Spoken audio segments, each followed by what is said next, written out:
ದೂರಸಂಪರ್ಕ ಇಲಾಖೆಯ ಅಡಿಯಲ್ಲಿ ಬೆಂಗಳೂರಿನ ಸಂಚಾರ ಸೌಧದಲ್ಲಿಂದು ಕರ್ನಾಟಕ ವೃತ್ತದ ಸಂಪರ್ಕ ಖಾತೆಗಳ ನಿಯಂತ್ರಕರಾದ ಅಜಯ್ ಕುಮಾರ್ ಅಧ್ಯಕ್ಷತೆಯಲ್ಲಿ ದೂರಸಂಪರ್ಕ ಪ್ರಚಾರ ಕಾರ್ಯಕ್ರಮ ನಡೆಯಿತು.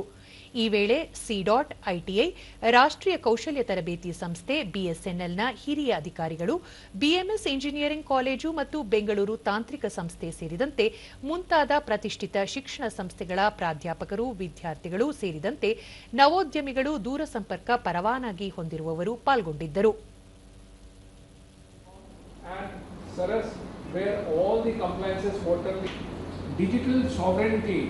will be dependent on we want to live to that dream. We have to work for it, which is to be there with small we believe in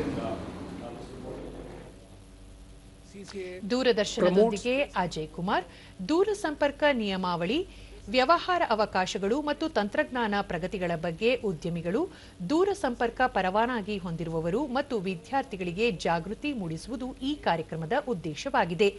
ಈ ಕ್ಷೇತ್ರದಲ್ಲಿ ಇರಬಹುದಾದ ಎಲ್ಲ ಸಂಭಾವ್ಯ ಅವಕಾಶಗಳ ಹುಡುಕಾಟ, ನವೋದ್ಯಮಗಳ ಉತ್ತೇಜನದ ಸಲುವಾಗಿ ಈ ಕಾರ್ಯಾಗಾರ ಆಯೋಜಿಸಲಾಗಿದೆ ಎಂದರು. Which will make their cost of operation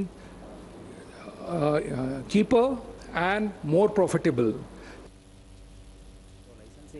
ಸಂಪರ್ಕ ಖಾತೆಗಳ ಜಂಟಿ ನಿಯಂತ್ರಕ ಅಭಿಲಾಷ್ ಎಸ್ಬಿ, ಪರವಾನಗಿ ಹೊಂದಿರುವವರಿಗೆ ಕೃತಕ ಬುದ್ಧಿಮತ್ತೆಯಲ್ಲಿ ಆಗಿರುವ ಬೆಳವಣಿಗೆ ಜೊತೆಗೆ ಸೈಬರ್ ಸುರಕ್ಷತೆಯ ಬಗ್ಗೆ ಅರಿವು ಮೂಡಿಸುವ ನಿಟ್ಟಿನಲ್ಲಿ ಕಾರ್ಯಾಗಾರ ಆಯೋಜಿಸಲಾಗಿದೆ ಎಂದರು. ಮಾಡಿದ್ದೀವಿ. ಇದೊಂದು ಫುಲ್ ಡೇ ಇವೆಂಟ್ ಆಗಿರುತ್ತೆ. ಸೊ ಬೆಳಿಗ್ಗೆ 11 ಗಂಟೆಯಿಂದ ಇವತ್ತು ಸಂಜೆ 4 ಗಂಟೆವರೆಗೂ ತುಂಬಾ ಇವೆಂಟ್ಸ್ಗಳಿದೆ. ಸೊ ಬೆಳಿಗ್ಗೆ AI ಮತ್ತು ಸೈಬರ್ ಸೆಕ್ಯೂರಿಟಿ ಬಗ್ಗೆ ನಾವು ಸೆಷನ್ಸ್ನ ಆರ್ಗನೈಸ್ ಮಾಡಿದ್ದೀವಿ. ಹಾಗೂ ಮಧ್ಯಾಹ್ನ ಲೈಸೆನ್ಸಿಗಳಿಗೆ ಒನ್ ಡಿಸ್ಕಷನ್ಸ್ ಇದೆ. ಅವ್ರದ್ದೇನು ಇಶ್ಯೂಸ್ ಫೇಸ್ ಮಾಡ್ತಾ ಇದ್ದಾರೆ ಈ ಸರ್ಕಲಲ್ಲಿ, ಅದನ್ನು ನಾವು ಅಡ್ರೆಸ್ ಮಾಡೋದಕ್ಕೆ ಇವತ್ತು ನಾವು ಈ ಸೆಷನ್ಸ್ನ ಹಮ್ಮಿಕೊಂಡಿದ್ದೀವಿ.